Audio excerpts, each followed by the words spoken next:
So good morning guys और आपके career के एग्जाम चैनल में आप सभी का स्वागत है। तो आज के इस वीडियो में 10 जुलाई की इंपॉर्टेंट करंट अफेयर्स को हम लोग कवर करेंगे। तो देखिए हमारा पहला प्रश्न क्या है। हाल ही में दुनिया का सबसे ऊंचा रेत महल सैंड कैसल का निर्माण कहां पे किया गया? तो आंसर होगा डेनमार्क में। याद रखना ये दुनिया का सबसे ऊंचा रेत महल है जो बनाया गया है कहां पे? डेनमार्क में। और इसकी ऊंचाई कितनी है? हाइट की बात करेंगे तो 21.16 मीटर यानी कि 69.4 फीट है। और इसे किसने बनाया? तो विल्फ्रेड स्टीजर ने बनाया है और इस तरह से इसे गिनीज वर्ल्ड रिकॉर्ड में दर्ज किया गया। अच्छा, एक प्रश्न मैं आपसे पूछता हूं, बताइए इंडिया के फेमस सैंड आर्टिस्ट का नाम क्या है? तो आंसर क्या होगा? सुदर्शन पटनायक। और कहां से हैं ये? उड़ीसा से हैं। याद रखना इन्हें मिला था Italian golden sand art award और ये अवार्ड पाने वाले ये पहले भारतीय हैं अभी तक। अब बात यहां पे डेनमार्क की है, तो ये रहा मैप में डेनमार्क। तो डेनमार्क की कैपिटल क्या है? कोपेनहेगन है। करेंसी है डेनिश क्रोन और प्रधानमंत्री है मेटे फ्रेडरिक्सन। देखो इसकी कैपिटल कोपेनहेगन से आपको याद होगा, हमने पढ़ा था कि इसकी जो कैपिटल है कोपेनहेगन ये कुछ वर्षों में पानी में डूब जाएगी। तो अभी डेनमार्क ने क्या कहा कि वो एक कृत्रिम आइलैंड, आर्टिफिशियल आइलैंड बना रहा है जो कि लगभग 2070 तक बन के कंप्लीट हो जाएगा। इसकी कैपेसिटी होगी 35,000 लोगों की। सबसे इंपॉर्टेंट रहेगा उस आर्टिफिशियल आइलैंड का नाम क्या है? तो आंसर होगा लिनेट होम।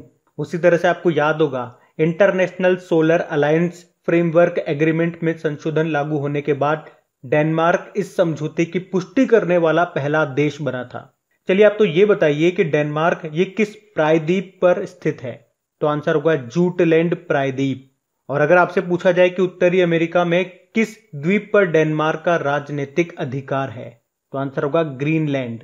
और दुनिया का सबसे बड़ा आइलैंड भी यही है, ग्रीनलैंड। और अगर आपसे पूछा जाए ना कि हिंद महासागर में जो रीयूनियन द्वीप है उस पे किसका अधिकार है? तो फ्रांस का अधिकार है। बढ़ते हैं आगे। फिर बताइए अभी हाल ही में किस राज्य सरकार ने एक टाइगर कॉरिडोर विकसित करने की योजना बनाई है? तो आंसर होगा राजस्थान ने। अच्छा, क्या आपको पता है अभी भारत का 52वां टाइगर रिजर्व कहां पे बना था? तो राजस्थान में बना था रामगढ़ विषधारी अभ्यारण्य जो कि है राजस्थान के बूंदी में। और ये राजस्थान का चौथा टाइगर रिजर्व बना है। देश का तो 52वां है जो कि रणथंबोर टाइगर रिजर्व और मुकुंदरा टाइगर रिजर्व के बीच में स्थित है। तो अब राजस्थान सरकार इन तीनों टाइगर रिजर्व को आपस में जोड़ने वाला एक टाइगर कॉरिडोर विकसित कर रहा है ताकि उधर के टाइगर इधर, इधर के टाइगर उधर आराम से विचरण कर सके। अच्छा, अगर आपसे पूछा जाए कि बताइए अंतरराष्ट्रीय टाइगर दिवस कब मनाया जाता है? तो आंसर होगा 29 जुलाई को। और टाइगर मैन ऑफ इंडिया किसे कहा जाता है? कैलाश सांखला को कहा जाता है। अच्छा, टाइगर की संख्या को डबल करने का लक्ष्य कब का है? 2022 का है। और समय से पहले किसने डबल किया था? आपको याद होगा उत्तर प्रदेश के पीलीभीत टाइगर रिजर्व ने के लिए उसे TX2 अवार्ड मिला था। उसके अलावा भारत में बाघ जनगणना के अनुसार टोटल कितने टाइगर है? 2967 है। सबसे ज्यादा मिलेंगे आपको मध्य प्रदेश में। और कितने? 526। और अभी करंट अफेयर्स का एक क्वेश्चन हमने पढ़ा था, अफ्रीका से चीते ला रहे हैं हम, भारत के किस नेशनल पार्क में लाए जाएंगे? कूनो नेशनल पार्क में जो आपको मिलेगा मध्य प्रदेश में। और टाइगर रिजर्व से आपको याद होगा 1972 में वन्यजीव संरक्षण अधिनियम और इसी के द्वारा 1973 में टाइगर प्रोजेक्ट स्टार्ट हुआ था। और इसी टाइगर प्रोजेक्ट के द्वारा देश का जो पहला टाइगर रिजर्व है वो कौन सा था? जिम कॉर्बेट टाइगर रिजर्व जो आपको मिलेगा उत्तराखंड में। और यही भारत का पहला नेशनल पार्क भी है जिसे पहले हेली नेशनल पार्क के नाम से जाना जाता था। तो इतनी पॉइंट तो आप टाइगर से याद रख सकते हैं। बाकी यहाँ पे बात राजस्थान की है, तो ये रहा मैप में राजस्थान।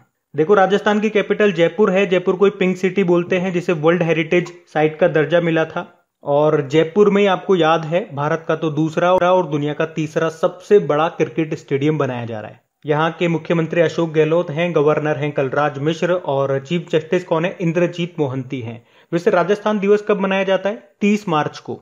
देखो राजस्थान से एक व्यक्ति का नाम याद रखना, श्याम सुंदर जानी।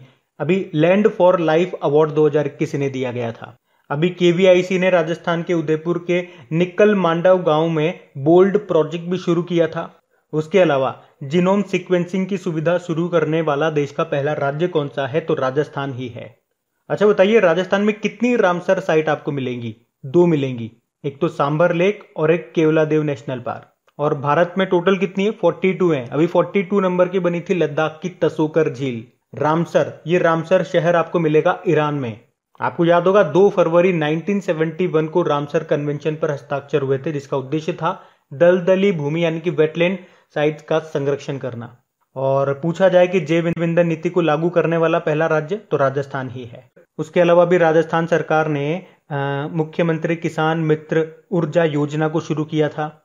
और देश का पहला कृषि आधारित सौर ऊर्जा संयंत्र ये किस राज्य में शुरू हुआ है? राजस्थान में ही। राजस्थान ने ही मुख्यमंत्री अनुप्रति कोचिंग योजना को शुरू किया था, घर घर औषधि योजना को शुरू किया था, चिरंजीवी योजना आपके राजस्थान की है। और इस साल यूएसए के साथ हमने जो 2 एक्सरसाइज की है उसमें से एक राजस्थान में हुई थी। कौन सी वाली? युद्ध अभ्यास वाली, राजस्थान के बीकानेर में।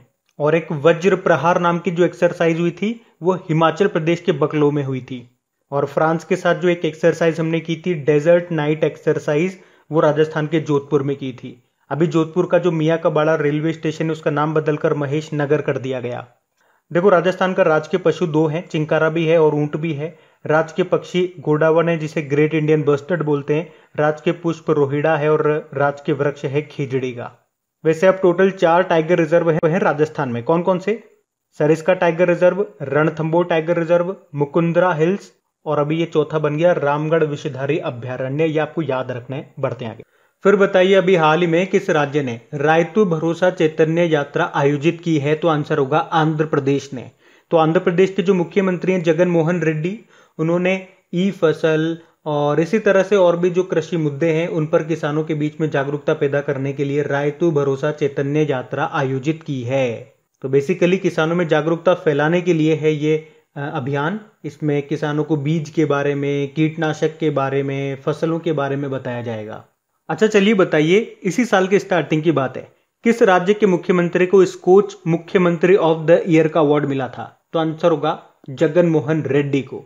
और अगर आपसे पूछा जाए कलिंग रत्न पुरस्कार किसे दिया गया, तो आंध्र प्रदेश के जो गवर्नर है विश्वभूषण हरिचंद्रन को। उसी तरह से प्रधानमंत्री किसान योजना के बारे में आप जानते हो ना, जिसमें साल में 2-2 हजार रुपए करके 3 किस्तों में टोटल 6,000 रुपए दिए जाते हैं। अच्छा, वैसे प्रधानमंत्री किसान योजना ये शुरू कब हुई थी? तो ये शुरू हुई थी 24 फरवरी 2019 को उत्तर प्रदेश के गोरखपुर से। एक तो ये पॉइंट याद रखो। और इसी योजना के अंतर्गत किस जिले को राष्ट्रीय पुरस्कार के लिए चुना गया था? आंध्र प्रदेश के नेल्लोर के अनंतपुरम जिले को। एक तो ये भी याद रखना। बाकी आप जानते हो अभी पश्चिम बंगाल ने भी इसी तरह की एक योजना शुरू की थी, कृषक बंधु योजना। एक्चुअली में रिलॉन्च किया था। पहले उसमें 5,000 रुपए दिए जाते थे साल में किसानों को, अब 10,000 रुपए दिए जाएंगे। अब बात यहाँ पे आंध्र प्रदेश की है, तो ये रहा मैप में आंध्र प्रदेश। देखो, सबसे पहले तो इसकी 3 कैपिटल आप याद रखना, अमरावती, विशाखापट्टनम और कुर्नूल। ये 3 कैपिटल आप सभी को याद होगी। एग्जामिनर ये 3 कैपिटल आपसे नहीं पूछेगा। अगर उसे पूछना होगा तो वो ये पूछेगा कि इसकी लेजिस्लेटिव कैपिटल कौन सी है, एडमिनिस्ट्रेटिव कैपिटल कौन सी है। तो ये आप याद रखना, लेजिस्लेटिव कैपिटल अमरावती है, एडमिनिस्ट्रेटिव कैपिटल विशाखापट्टनम है और जुडिशियल कैपिटल इसकी कुर्नूल है। अमरावती में आपको याद है भारत का सबसे नवीनतम हाईकोर्ट आपका यहीं पर है, अमरावती हाईकोर्ट। मुख्यमंत्री हो गए जगन मोहन रेड्डी, गवर्नर हो गए विश्वभूषण हरिचंद्रन। अभी आंध्र प्रदेश में ही साल्ट कार्यक्रम शुरू हुआ था। एक कुचिपुड़ी नृत्य काफी एग्जाम में पूछा जाता है। यह आंध्र प्रदेश का क्लासिकल डांस है जिसी को थाल नृत्य भी बोला जाता है और मटका नृत्य भी कहते हैं इसे। तो ये भी ध्यान रखना। बढ़ते हैं आगे। फिर अगला प्रश्न है, अभी किस राज्य सरकार के द्वारा अपना खुद का over the top platform launch किया जाएगा? तो आंसर होगा केरल। तो ओटीटी मतलब क्या हो गया यहाँ पे? Over the top platform. तो जैसे आपके नेटफ्लिक्स वगैरह हो गए, अमेजन वगैरह हो गए, यहाँ पे आपको सीरियल्स वगैरह, सीरीज वगैरह, मूवीज वगैरह देखने को मिलती है। लेकिन ये क्या होते हैं, जो सुपर स्टार्स, जो बड़े बड़े कलाकार होते हैं, स्टार्स होते हैं, उनकी फिल्में चलाते हैं, उन्हें अपने प्लेटफॉर्म पर दिखाते हैं। लेकिन जैसे आपको कोई छोटे मोटे एक्टर की मूवी देखनी है, कोई छोटी मोटी मूवी देखनी है, वो आपको वहां पे नहीं मिलती है आसानी से। तो अभी केरल सरकार ने यही कहा है कि हम भी अपना ओटीटी प्लेटफॉर्म लॉन्च करेंगे जिसमें दर्शक मलयालम सिनेमा की जो भी फिल्म चाहे वो देख सकते हैं, चाहे छोटी फिल्म हो चाहे बड़े कलाकार की फिल्म हो।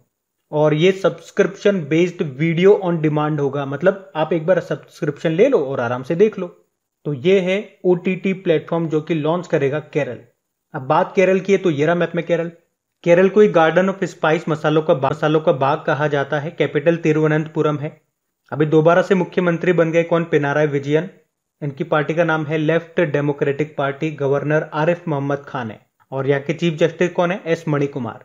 और देखो, चाहे लिटरेसी रेट के बारे में बात कर लें या सेक्स रेशियो के बारे में बात कर लें, तो नंबर 1 स्टेट आपका केरल है। अभी नीति आयोग ने जो सस्टेनेबल डेवलपमेंट गोल इंडेक्स जारी किया था उसमें भी तो टॉप पे रहा था केरल, लास्ट में उसमें बिहार था। अभी केरल की नई स्वास्थ्य मंत्री कौन बनी है वैसे? वीना जॉर्ज बनी है। और केरल की पहली महिला राजस्व मंत्री कौन थी जिनका भी निधन हो गया? गौरी अम्मा था। अभी केरल ने ही स्मार्ट किचन योजना को शुरू किया था, नॉलेज इकोनॉमी मिशन शुरू किया था केरल ने ही। और देश का पहला डिजिटल यूनिवर्सिटी ये भी केरल में ही बना है। अभी केरल में स्नैकपीडिया मोबाइल एप्लीकेशन को भी लॉन्च किया था। अच्छा, केरल के तट को क्या कहते हैं? मालाबार तट कहते हैं। और वहीं पे आप देखोगे तो एक कॉर्नर से दूसरे कॉर्नर तक यानी कि कसारगोड से लेके तिरुअनंतपुरम तक सिल्वर लाइन प्रोजेक्ट शुरू हुआ है, जो कि एक तरह का क्या है? Semi high speed rail corridor है जिसकी लंबाई है 530 किलोमीटर। और भारत का पहला जेंडर पार्क ये भी स्थापित किया जाएगा केरल में ही। भारत का पहला श्रम आंदोलन संग्रहालय ये भी बनेगा केरल के अल्लापुझा में। अभी केरल ने वन स्कूल वन IAS योजना को शुरू किया था। याद रखना, देश की सबसे युवा मेयर ये बनी थी आर्या राजेंद्रन, ये केरल से थी। ये प्रश्न एक बार एग्जाम में आया था। देखो, केरल के दो महत्वपूर्ण डांस याद रखना, कथकली और मोहिनीअट्टम। वैसे एरविकुलम नेशनल पार्क मिल जाएगा आपको यहाँ पे, साइलेंट वैली नेशनल पार्क मिल जाएगा, अन्नामुडी सोला नेशनल पार्क जिसे पंबादम सोला नेशनल पार्क भी कहते हैं, यहाँ का स्टेट एनिमल हाथी है, स्टेट बर्ड है ग्रेट हॉर्नबिल, और यहाँ का राजकीय फल क्या है? कटहल, जिसे इंग्लिश में जैक फ्रूट बोलते हो। ये कटहल आपका केरल का भी है और तमिलनाडु का भी है। उसी तरह से मैं आपको बता दूं, चाहे बांग्लादेश हो गया चाहे श्रीलंका हो गया, वहां का जो नेशनल फ्रूट है वो कटहल जैक फ्रूट ही है। तो ये पॉइंट भी ध्यान रखना। फिर बताइए, अभी हाल ही में केंद्र सरकार ने सार्वजनिक उद्यम विभाग को किस मंत्रालय का हिस्सा बना दिया है? तो आंसर होगा वित्त मंत्रालय का, फाइनेंस मिनिस्ट्री का। तो अभी केंद्र सरकार ने सार्वजनिक उद्यम विभाग, जिसे अंग्रेजी में बोलोगे डिपार्टमेंट ऑफ पब्लिक एंटरप्राइजेस, जो कि पहले किसके अंदर आता था? भारी उद्योग, हैवी इंडस्ट्री के अंदर आता था, लेकिन अभी उसे उठा करके वित्त मंत्रालय का हिस्सा बना दिया गया है। सिंपल सा ये पॉइंट आपको याद रखना है। अच्छा, वैसे अभी हैवी इंडस्ट्री मिनिस्ट्री, भारी उद्योग मंत्रालय, ये किसको दिया गया? महेंद्र पांडे को दिया गया। और इस विभाग को वित्त मंत्रालय में मिलाने के बाद अब टोटल कितने विभाग आएंगे वित्त मंत्रालय के अंदर? तो याद रखना 6 हो गए हैं। और मंत्रालय से एक याद आना चाहिए प्रश्न आपको, अभी नवीनतम मंत्रालय कौन सा बनाया गया है? सहकारिता मंत्रालय बनाया गया है। और उसके मंत्री किसे बनाया गया? अमित शाह को बनाया गया। अभी हमारे नए शिक्षा मंत्री कौन बने हैं? धर्मेंद्र प्रधान बन गए। शिक्षा मंत्रालय भी इन्हीं के पास है, स्किल डेवलपमेंट मिनिस्टर भी इन्हीं के पास है, धर्मेंद्र प्रधान के पास। और रेल मंत्री कौन बन गए? अश्विनी वैष्णव बन गए हैं। खेल मंत्री कौन बन गए? अनुराग ठाकुर बन गए हैं। और देखिए, आज मुझे बड़ा दुख हो रहा है इस बात से। वैसे ये सारे नाम मैं आपसे पूछने वाला था, और ये आपको याद होगा परसों के दिन मैंने आप लोगों को बोला था कि जितने भी अभी नए कैबिनेट मिनिस्टर बने उनका एक ट्रिकी वीडियो हम लेकर के आएंगे। सारे नाम आपको वो वीडियो देखने मात्र से याद हो जाएंगे, जैसा कि लास्ट टाइम 2019 में हुआ था। और सच बता रहा हूँ, 2 दिन की कड़ी मेहनत के बाद मैंने वीडियो भी तैयार कर लिया। और कड़ी मेहनत इसलिए बोल रहा हूँ क्योंकि अपना प्लान यही था कि सबसे पहले यहाँ से आपको वो ट्रिकी वीडियो मिल जाए। वैसे तो अब आपको सब जगह मिलने लग जाएंगे धीरे धीरे, और भी यूट्यूब चैनल्स पे। और फाइनली कल जाकर के वीडियो तैयार भी हो गया था शाम को 7-8 बजे के आसपास। लेकिन आपको पता है, अपलोड होने के बाद पता नहीं क्या गड़बड़ हुई, इसमें वॉइस नहीं आ रही थी। नॉर्मल वॉइस आ रही है उसमें, लेकिन अपलोड करने के बाद प्ले कर रहे हैं तो वॉइस नहीं आ रही थी। और उससे भी सरप्राइजिंग वाली बात यह थी कि लैपटॉप में अगर आप उसे चलाओगे तो वॉइस आ रही है, मोबाइल में वॉइस नहीं आ रही है। ईयरफोन लगा लोगे मोबाइल में तब आपको वॉइस आ रही है, बाहर से चलाओगे तो वॉइस नहीं आ रही है। बहुत अजीब सी प्रॉब्लम है। तो उस वीडियो को मुझे हटाना पड़ा फिर से। मतलब 2 दिन की जो मेहनत थी वो सब बेकार हो गई। बहुत दुख हुआ मुझे, लेकिन चलिए अभी देखते हैं क्या कर सकते हैं। अभी तो हम बढ़ते हैं आगे। फिर अगला प्रश्न है, अभी हाल ही में जारी news on air radio live stream global ranking में टॉप पे कौन सा देश रहा? तो आंसर होगा USA। तो news on air radio live stream global ranking उन देशों की रैंकिंग जारी करता है जहां न्यूज ऑन एयर एप्लीकेशन पे all India radio live stream सबसे लोकप्रिय है। भारत के अलावा और देशों की यहां पे रैंकिंग की जाती है, और उसमें टॉप पे रहा USA, सेकंड नंबर पे फिजी रहा, और तीसरे नंबर पे ऑस्ट्रेलिया रहा है। अच्छा, USA टॉप पे रहा तो आपको और कुछ रैंकिंग में आपको याद दिलाता हूं। अभी हमने पढ़ा था जो वैश्विक साइबर सुरक्षा सूचकांक यानी कि ग्लोबल साइबर सिक्योरिटी इंडेक्स 2020 आया था, उसमें USA टॉप पे रहा था, जिसमें भारत 10वें स्थान पे था। और उसी तरह से अभी ग्लोबल स्टार्टअप इकोसिस्टम इंडेक्स 2021 भी आया था, जिसमें भी USA टॉप पे था और भारत उसमें 20वें स्थान पे था। इसी तरह से आपको याद होगा इंटरनेशनल इंटेलेक्चुअल प्रॉपर्टी इंडेक्स आया था, उसमें भी यूएसए टॉप पे था, उसमें भारत 40वें स्थान पे था। और एक ग्लोबल फायर पावर इंडेक्स 2021 आया था, उसमें भी यूएसए टॉप पे था, भारत उसमें चौथे स्थान पे था। एक एशिया पावर इंडेक्स 2020 आया था, उसमें भी यूएसए टॉप पे था, भारत चौथे स्थान पे था।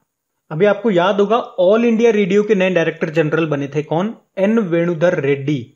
ऑल इंडिया रेडियो जिसे आप आकाशवाणी भी कहते हो, याद रखना ऑल इंडिया रेडियो और दूरदर्शन ये दोनों चाइल्ड एजेंसी है किसकी? प्रसार भारती की। और वैसे प्रसार भारती के सीईओ कौन है? शशि शेखर वेम्पाती। अच्छा, अभी आपसे एक प्रश्न पूछा जाए कि लोकसभा टीवी और राज्यसभा टीवी का विलय करके मर्ज करके क्या बना दिया गया? संसद टीवी बना दिया गया। और सबसे इंपॉर्टेंट, संसद टीवी के जो अभी सीईओ बने उनका नाम क्या है? रवि कपूर है। और वैसे ये जो संसद टीवी थी ये किस समिति की सिफारिश पे बनाई गई थी ये पूछेंगे तो सूर्य प्रकाश समिति, याद रखना ये। बढ़ते हैं आगे। फिर बताइए अभी हाल ही में श्री गुरु गोविंद जी की रामायण नाम की जो बुक है इसको किसने लिखा है? बलजीत कौर तुलसी ने लिखा है। और अभी प्रधानमंत्री नरेंद्र मोदी ने स्वर्गीय बलजीत कौर तुलसी के द्वारा लिखित ये जो बुक है श्री गुरु गोविंद सिंह जी की रामायण, इसकी पहली प्रति प्राप्त की है। और ये जो गुरु गोविंद सिंह जी हैं ये मानव रूप में सिख गुरुओं के 10वें और अंतिम गुरु थे। पहले गुरु का नाम बता सकते हो क्या?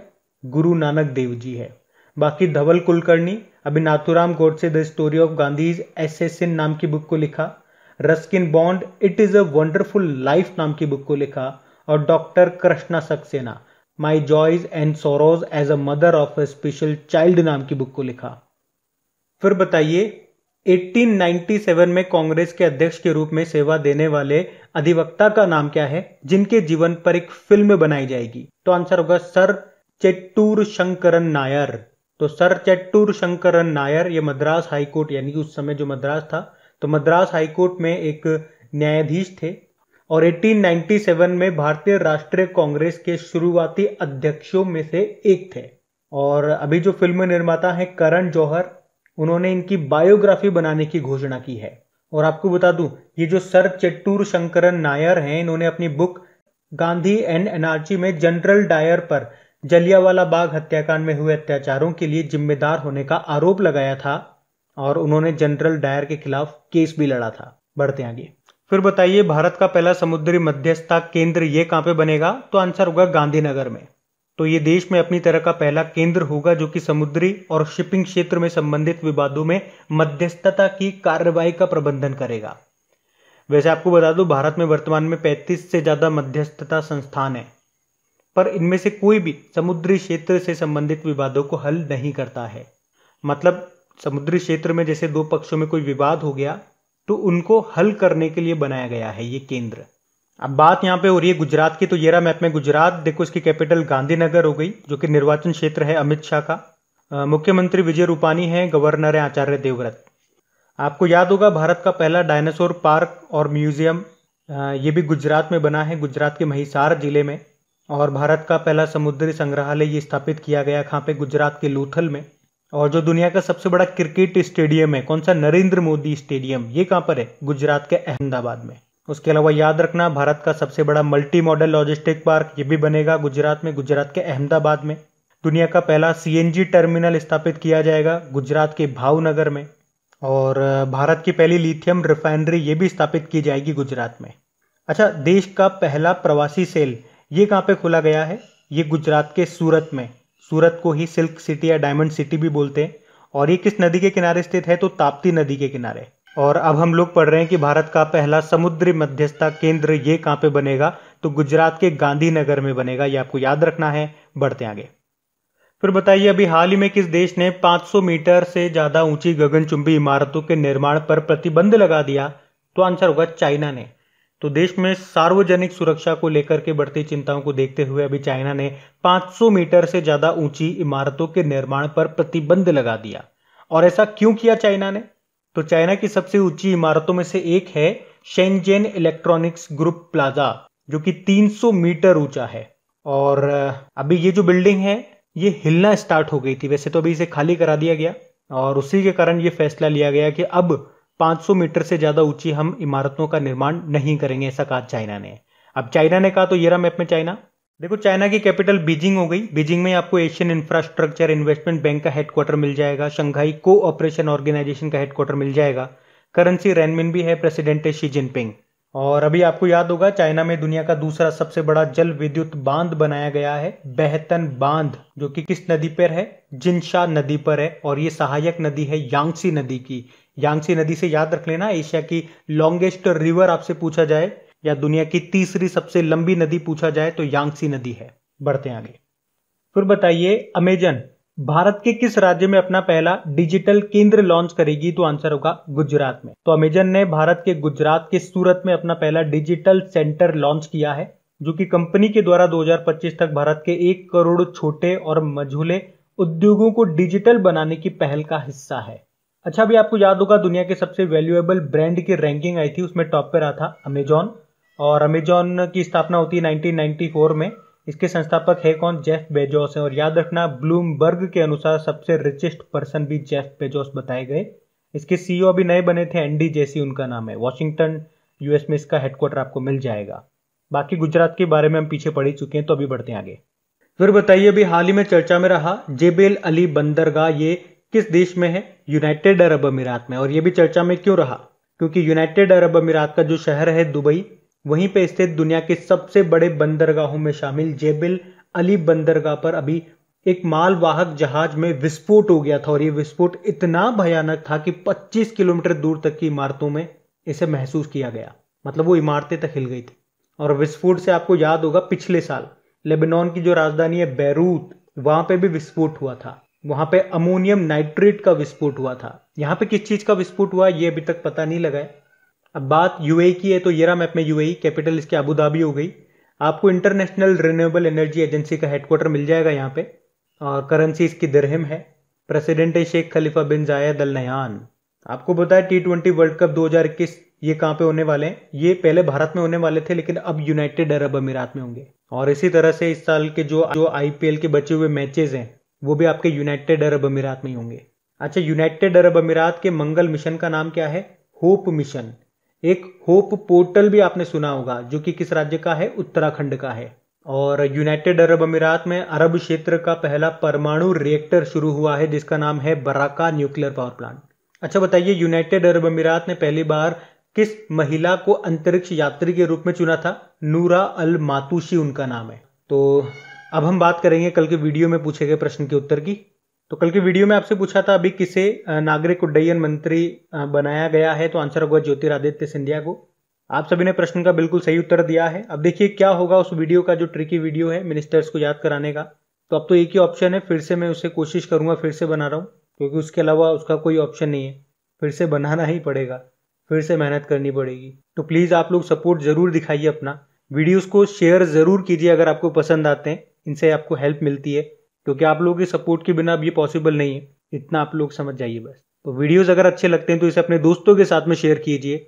जो भी आपका व्हाट्सएप ग्रुप हो गया, फेसबुक या टेलीग्राम अगर आप यूज़ करते हैं तो वहाँ पे एक बार प्लीज़ इसे शेयर ज़रूर कीजिएगा और इसे लाइक करना मत भूलिएगा। Thank you guys.